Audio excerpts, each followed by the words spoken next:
Assalamu alaikum students, hope you all good. Here's our 7th lecture, Unit 1 Elephants. In previous lecture, you know that we have done our first 4 paragraphs reading. Now today our task is to complete our reading. There are certainly more elephants arriving. From time to time, we have heard shooting at night from Zimbabwe side. There is only one explanation: poaching. वहाँ पे उन्होंने कहा है, एक expert safari laws में एक safari laws है जिसने कहा है कि एक ही वहाँ पे एक्सप्लेनेशन है, जिम्बाब्वे से वहाँ से मूव करके इसलिए आ रहे हैं क्योंकि वहाँ पे क्या की जा रही है, poaching.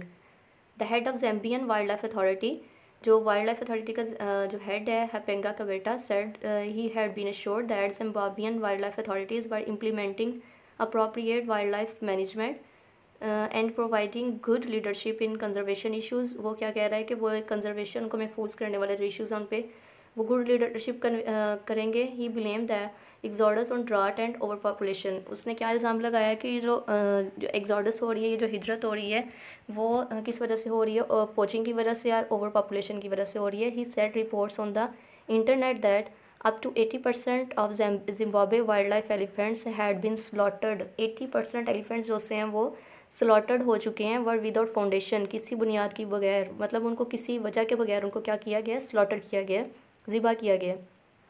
However, he acknowledged there might be a problem on Zimbabwe private game parks where land redistribution meant new owners may not have the skills। वहाँ पे जो ऑनर्स हैं, न्यू ऑनर, उनके पास स्किल्स नहीं है, महारत नहीं है, and wild life could be at risk. इसलिए वाइल्ड लाइफ जो सी है, जंगली ज़िंदगी, वो रिस्क पे है, ख़तरे में।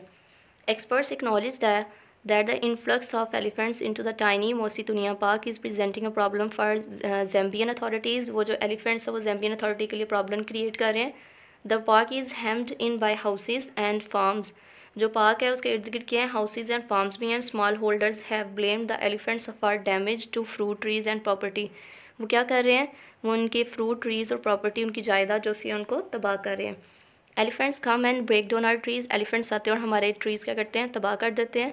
सिमासी Kapomolo who farms 200 hectares of maize, millet, vegetables and fruits on the edge of Livingstone. उसके पास ये सारी उसने 200 हेक्टर उसके पास ज़मीन है। Said wild elephants regularly visit this land. वो कहता है कि जो एलिफेंट्स हैं वो रेगुलरली उसकी लैंड को विज़िट करते हैं, to eat what they could find, और वहाँ जो उनको मिलता है वो उसे खा के चले जाते हैं। Sometimes they come at night, बाज़ वो रात के टाइम आते हैं, and break down the trees just across from the front door. क्या करते हैं, हमारे जो ट्रीज़ हैं उनको तबाह कर देते हैं। इट इज़ टेरिफाइंग, ये बहुत ख़तरनाक है। You can not go out, he said, आप उस टाइम क्या नहीं कर सकते, आप बाहर नहीं जा सकते, उसने कहा। द एलिफेंट्स डिस्ट्रॉय द मेज़ and dig up vegetables. If you plant 5 acres of मेज़, अगर आपने 5 एकड़ तक मकई जो सी उसे उगाया हुआ है, the elephants usually eat 4 of them. Elephants क्या करते हैं, अगर तो आपने 5 एकड़ में कुछ उगाया है तो वो उसमें से 4 एकर्स क्या करेंगे, खा जाएंगे। To put so much work into growing food, उन्हें क्या करना पड़ता है, ग्रोइंग फूड उगाने के लिए उनको फूड के लिए बहुत मेहनत करना पड़ती है। For the elephants is devastating, elephant उनके लिए क्या कर रहे हैं, उनके लिए डिवास्टेटिंग है। I believe they should be curled, उसका क्या ख्याल है, इनको निकल जाना चाहिए, कर्ल्ड होता है निकल जाना। But culling is answer, national park authorities are considering how to solve the problem without resorting to a cull. वो कह रहे हैं कि इनको इस प्रॉब्लम को किस तरह सॉल्व किया जाए, उनको कर्ल किए बगैर, उनको वहाँ से निकाले बगैर। Which would be unpopular with wild life experts and tourist, जो क्या हो जाएगी उनके लिए, जो wild life experts and tourist जो सयाह आते हैं उनके लिए वो अनपॉपुलर हो जाएगी।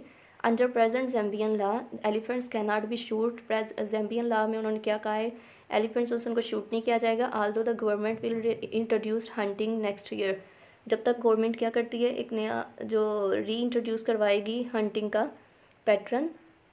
One possible solution is to open an elephant corridor.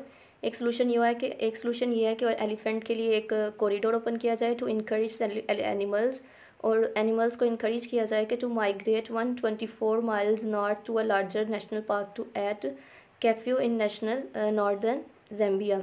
कि कॉरिडोर बनाया जाए और उनको वहाँ पे उनको गाइड किया जाए कि यहाँ से आपने मूव करना है। Where elephants are in short supply, वहाँ पे एलिफेंट्स की क्या होगी, शॉर्ट सप्लाई होगी। Now we have complete our reading. Here we have some remaining questions from reading for understanding. Question number 4, describe the damage which the elephants are doing in Zambia। Zambia में जो उनको damage, जो खतरात थे वो आपने बताने हैं। The elephants are stripping the area foliage and knocking down trees. वो क्या कर रहे थे, उनके एरियाज़ को तबाह कर रहे थे, उनकी ट्रीज़ को तबाह कर रहे थे। Elephants killed the 2 local villagers in the park. उन्होंने क्या किया, वहाँ पे लोकल विलेजर्स को किल कर दिया। Why will elephants leave the area where one of the herd has been shoot. वो एलिफेंट्स जो से हैं वो एरिया को क्यों लीव करते थे अगर उनमें एक हर्ड में से एक एलिफेंट को भी शूट किया जाता था। If one elephant is shoot others will leave the area for safety. अगर एक एलिफेंट भी शूट होता था तो बाकी सेफ्टी के लिए वहाँ से मूव कर जाते थे।